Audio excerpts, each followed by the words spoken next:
Toutes les dispositions sont déjà prises par l'administration militaire de l'Ituri pour que la population faite en toute quiétude. Les éléments de FARDC et de la PNC ont été sensibilisés à cet effet par le commandant de la 32e région militaire, le général Urbain Tambouka. Le chef de l'État est arrivé à Kananga ce mardi dans la province du Kasaï central. Félix Tshisekedi a tenu un meeting à la place de l'indépendance et a évoqué plusieurs projets qui sont en cours d'exécution. Merci de nous avoir choisis pour vous informer. Mesdames et messieurs, bienvenue dans cette session d'information. Dans l'actualité, le chef de l'État est arrivé à Kananga ce mardi dans la province du Kasaï central. Félix Tshisekedi a tenu un meeting à la place de l'indépendance. Le chef de l'État a évoqué plusieurs projets qui sont en cours d'exécution. Nous y reviendrons aux prochaines éditions. À quelques heures de l'arrivée du chef de l'État Félix Tshisekedi à Kananga, au Kasaï central, les notables de la province se sont mobilisés pour l'accueillir. Suivez-les au micro de Ginel Pezo. Le central Félix Chilombo, président du chef de l'État, était ici il y a une année. Il a demandé l'appui de la population du Grand Kasaï et de la population kassaïenne, comme l'appui de l'ensemble de notre population à son programme de 5 engagements. Et ça fait moins d'une année qu'il est au pouvoir. Le chef de l'État a effectivement regardé ces questions qui touchent à l'électricité du Grand Kasaï, Chute Mbombo, Chute Katende, Kalambambouji. Ce sont des questions qui vont droit au cœur du chef de l'État. Et je crois, comme il faut le comprendre, il ne peut pas faire tout en une fois. Il faut poser les fondations. C'est ce que Félix Antoine Tshisekedi, notre président de la République, est en train de faire. Si d'abord vous nous voyez, nous venir nous-mêmes ici, cela veut dire tout simplement que nous venons préparer ou accueillir le président de la République. Pour débloquer Kananga, nous demandons au président de la République qui vient chez lui pour qu'il puisse jeter un coup d'œil, qu'il nous donne la priorité par rapport à la chute de Katende. Deuxièmement, qu'on termine aussi la voie de Kalambambouji. Il y a certainement un grand nombre de projets que le président a pu initier et qui a lancé. Il n'y a pas longtemps même, vous avez suivi avec moi qu'il y a le projet Chute Katende qui sera financé par le gouvernement à 100%, dont le budget a été déjà décaissé. Je crois après son départ d'ici, il y aura déjà les travaux qui vont commencer. Hormis ça, il y a le projet de la route Kananga-Kalambambouji, dont le budget a été déjà financé. Avant même sa descente ici, il a eu à s'entretenir avec le gens de ces communes et les personnes concernées de la structure. C'est-à-dire qu'il y a un très grand avancé. Restons toujours dans l'actualité. Le président de l'Assemblée provinciale de Kinshasa a annoncé aux députés provinciaux une prise en charge médicale grâce à une convention pour les soins de santé avec deux hôpitaux de la place. Je vous laisse suivre Lévi Mbouta dans cet extrait choisi par Ginel Pezo. Annonce aux honorables députés provinciaux de Kinshasa au nom du bureau et au personnel politique et administratif que l'Assemblée provinciale de Kinshasa vient de signer à ce jour une convention médicale avec le Centre de santé d'excellence pour la prise en charge des soins médicaux du personnel administratif et politique, ainsi qu'avec le Centre de santé SEMCA pour les honorables députés provinciaux élus de la ville-province de Kinshasa. À dater de ces jours, tous les cas relatifs aux soins de santé seront orientés dans ces deux centres partenaires. Ceci est bel et bien une innovation qui n'a jamais existé dans l'Assemblée provinciale de Kinshasa. Je l'annonçais dans le titre, toutes les dispositions sont déjà prises par l'administration militaire de l'Ituri pour que la population faite en toute quiétude. Les éléments de FARDC et de la PNC ont été sensibilisés à cet effet par le commandant de la 32e région militaire, le général Urbain Tambouka. C'était au cours d'une parade mixte. Les éléments de FARDC et de la police nationale congolaise appelés à remplir avec loyauté et discipline leur mission de sécurisation de personnes et de leurs biens en cette période de festivités. Message du commandant de la 32e région militaire lancé aux officiers et sous-officiers de l'armée et de la PNC. C'était au cours d'une parade mixte présidée ce lundi au quartier général de la 32e région militaire. Nous avons vu les directives émanant du chef d'état-major général qui ont été transmises par les commandants des opérations des militaires de la province pour donner les instructions aux différentes troupes. Il y a les forces armées, il y a la police, la garde républicaine, comment ils doivent se comporter au courant de cette fin d'année. Nous sommes là pour sécuriser la population, comment se comporter pendant les différentes patrouilles et jusqu'à ce que la population termine en beauté leur année 2024. Pour atteindre cette mission, le général-major Urbain Tambouka sollicite la collaboration de la population locale. Je demande à la population de fêter comme ils peuvent fêter et nous sommes là pour leur sécurité. Nous serons tous les jours, que ce soit la journée, que ce soit la nuit, dehors pour leur sécurité. Notons que, sur instruction du commandant des opérations militaires et gouverneur de l'Ituri, le lieutenant-général Boyanka Chomadjouni, toutes les unités déployées dans cette zone sont en alerte maximale pour faire face à toute éventualité et mènent le patrouille nocturne et diurne dans la ville de Bunia et ses environs en vue de protéger de plus en plus la population.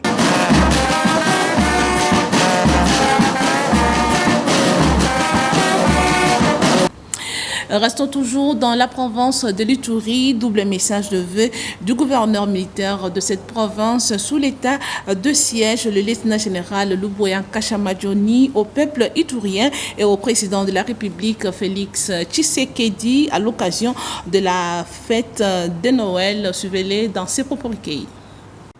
Chers compatriotes, à l'occasion des festivités marquant la fin de l'année 2024, c'est avec une immense joie et une grande satisfaction que je m'adresse à vous tous, braves habitants de notre belle province de l'Ituri. Cette période festive est un moment propice pour exprimer ma gratitude et mes vœux les meilleurs à chacun de vous. L'année 2024 qui s'achève a été marquée par des défis considérables, mais également par des avancées significatives sur le plan sécuritaire et de développement sur toute l'étendue de la province de l'Ituri.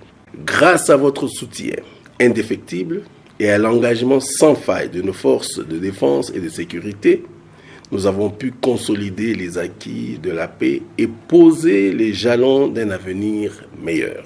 À l'aube de cette nouvelle année 2025, je souhaite que la paix et la sécurité s'installent durablement dans notre province. Nos efforts conjoints pour combattre l'insécurité et promouvoir la stabilité commencent à porter leurs fruits. Que ce nouvel an soit celui de la renaissance et du renouveau pour l'Ituri, avec des perspectives de développement durable et d'amélioration des conditions de vie pour tous. Je vous invite à promouvoir la culture de la paix, le vivre ensemble, la solidarité, la tolérance et le pardon sincère. C'est en unissant nos forces que nous parviendrons à surmonter les obstacles et à bâtir une Ituri prospère et paisible. Enfin, je vous exhorte à observer les mesures de sécurité et de prudence nécessaires durant cette période festive.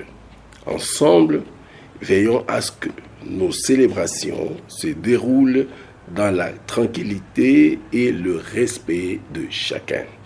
Bonne fête à tous. Autre chose, les deux chambres du Parlement réunies en congrès ont désigné le professeur Kayindo Nguru Aristide, juge à la Cour constitutionnelle pour le compte du Parlement. Suivez ces détails avec Sarah Kinela. Au cours de ces congrès convoqués conformément aux articles 119, 120 et 121 de la Constitution, il était question pour l'Assemblée nationale et le Sénat de procéder à la désignation d'un nouveau juge de la Cour constitutionnelle en remplacement du juge Ouassine Dansongo, arrivé en fin mandat après 9 ans de service. C'est le professeur Kayindo Nguru Aristide, candidat unique à ce poste, qui a été désigné juge de la Cour constitutionnelle avec 32 voix pour, 0 contre et 2 abstentions. À la lecture du rapport de la commission spéciale Assemblée nationale Sénat, le Congrès a entériné ce choix à l'unanimité. Vous venez de suivre la lecture du rapport de cette commission spéciale. Il en ressort que M. Kayindo Nguru Aristide est retenu comme candidat juge à la Cour constitutionnelle pour le compte du Parlement. Nous allons adopter ce rapport. Qui sont pour son adoption? Qui sont contre? Qui s'abstiennent? La majorité est pour. Ce rapport est adopté. En conséquence, l'Assemblée plénière du Congrès désigne M. Kayindo Nguru Aristide en qualité de membre de la Cour constitutionnelle en remplacement du juge Ouassine Dansongo Cornet. Voici devant vous donc M. Kayindo Nguru Aristide que nous venons de désigner comme nouveau membre de la Cour constitutionnelle. Au nom de l'Assemblée plénière du Congrès et en celui du bureau, je lui présente mes sincères félicitations. Je lui souhaite un fructueux mandat en attendant sa nomination par ordonnance du président de la République et je vous demande de l'acclamer. Âgé de 50 ans, le juge Kayindo Nguru Aristide est professeur en droit à l'Université libre des pays des Grands Lacs. Il est chercheur avéré sur plusieurs questions légales. Son élection porte à 3 le nombre des juges issus du quota du Parlement, comme l'exige l'article 158 de la Constitution. Rappelons que 9 juges de la Cour constitutionnelle avaient prêté serment devant le président de la République le 4 avril 2015 pour un mandat de 9 ans non renouvelable tel que prévu dans l'article 6 alinéa 1er de la loi portant organisation et fonctionnement de la Cour constitutionnelle. Revenons sur cette information. Le week-end dernier, la première ministre Judith Suminwa était en visite de courtoisie à Kamba, dans la province du Congo central. Suivez ce reportage de Julia Mwamba. L'avion de la chef du gouvernement congolais s'est posé sur le sol de l'aéroport Papa Simon Kimbangu dans la cité Ngungu à Kibanda autour de 12h30. À sa descente d'avion, celle que l'on surnomme ici Mama Kimpavita a été accueillie par le vice-gouverneur de province, les présidents de l'Assemblée provinciale, le membre du cabinet du chef spirituel de l'église kimbanguiste, les élus provinciaux et nationaux. Heureux de voir pour la première fois la chef du gouvernement frôler les sols bénis du village natal du prophète. Les fidèles kimbanguistes ont entonné des chants au rythme de la fanfare pour remercier le Seigneur qui a permis cet instant. Fille de l'Église universelle, Judith Suminwa a eu un entretien en privé avec le chef spirituel des kimbanguistes, Simon Kimbangu Kiangani. Content de recevoir cet hôte de marque sur ses terres, au nom de tous ses fidèles, ce dernier a notamment souhaité la bienvenue à la première ministre à la Cité Sainte. Aujourd'hui, je suis heureuse d'être parmi vous. J'ai vu cet accueil et vraiment, ba papa, ba maman, ba ndeko, eza esengo makasi pona biso. Esengo monene, naye na mboka ya ba koko na ngai. Naye lelo sur la terre sainte de Nkamba en tant que première ministre, première femme, première ministre ressortissante de cette terre. Et c'est vraiment un honneur et une fierté pour moi. Je vous remercie. L'arrivée de la chef du gouvernement en Kamba est une preuve de considération pour l'église kimbanguiste et ses fidèles. Cette visite de la première ministre, qui était très attendue, est également perçue comme un signe de renforcement de liens séculaires entre l'État et l'église kimbanguiste. Fondée en 1921 par le prophète Simon Kimbangu, l'église kimbanguiste joue un rôle essentiel dans la vie religieuse et sociale du pays. Changeons de chapitre. À présent, le général-major Chico Chitambwe Jérôme a visité à Beni un hôpital moderne construit dans les normes au camp qui porte son nom. Cette structure hospitalière va répondre aux besoins en soins médicaux de militaires engagés sur les différents fronts de la région Beni-Lubero, mais aussi pour renforcer la collaboration civile. Pour répondre aux besoins en soins médicaux des militaires engagés sur les différents fronts de la région de Beni-Lubero, aussi pour renforcer la collaboration civilo-militaire, le général-major Chico Chitambwe Jérôme a lancé depuis juillet dernier un projet ambitieux de la construction d'un hôpital moderne, une initiative qui vise à offrir des soins appropriés tant aux militaires blessés qu'à la population locale. Un hôpital de référence situé dans la ville de Beni à Mambango, au camp général Chico Chitambwe. Une première structure de la région vu ses équipements modernes. Le général-major Chico Chitambwe Jérôme, accompagné de plusieurs officiers généraux et supérieurs de FARDC, a inspecté l'avancement des travaux. Mes impressions sont... il m'arrive de manquer des mots face à ce bijou. Nous avons visité avec vous cet hôpital qui est en pleine construction, mais dont une grande partie a déjà été faite. Par l'effort, la volonté et les moyens déployés par le commandant Front Nord sortant, le général-major Chitambwe que j'ai cité, évidemment appuyé par la maison militaire du chef de l'État. C'est un projet qui a vu le jour par l'impulsion et l'initiative du commandant Front Nord, le général-major Chico Chitambwe, qui a eu cette initiative vu l'afflux des blessés qu'ils ont eu pendant les opérations. Alors il a voulu créer un cadre pour recevoir les blessés. Voilà d'où est venue l'idée. Donc cette idée a commencé depuis le 31 juillet 2024. Voilà, donc nous avons 5 mois que l'initiative va commencer. À noter que les soins à l'hôpital de référence général Chico Chitambwe seront entièrement gratuits, un atout majeur pour les militaires et la population locale. Avec son arrivée, la région de Beni compte désormais le premier hôpital militaire de référence, renforçant ainsi l'offre de soins de santé dans cette zone stratégique. Bouclons ce journal par cette information. Festivités de Noël et Nouvel An. Le Quinois se prépare pour passer ces bons moments dans toute quiétude. C'est le constat de Merdi Luzolo. À quelques jours de fête de la Noël et de Nouvel An, à Kinshasa, nous sommes au grand marché, communément appelé Zando, comme l'on peut constater l'engouement, l'ambiance qui annonce le fête. En cette période où tout le monde veut fêter, veut être à la page, mais cela n'est pas le cas pour le vendeur qui, d'après eux, la vente s'effectue pas comme avant.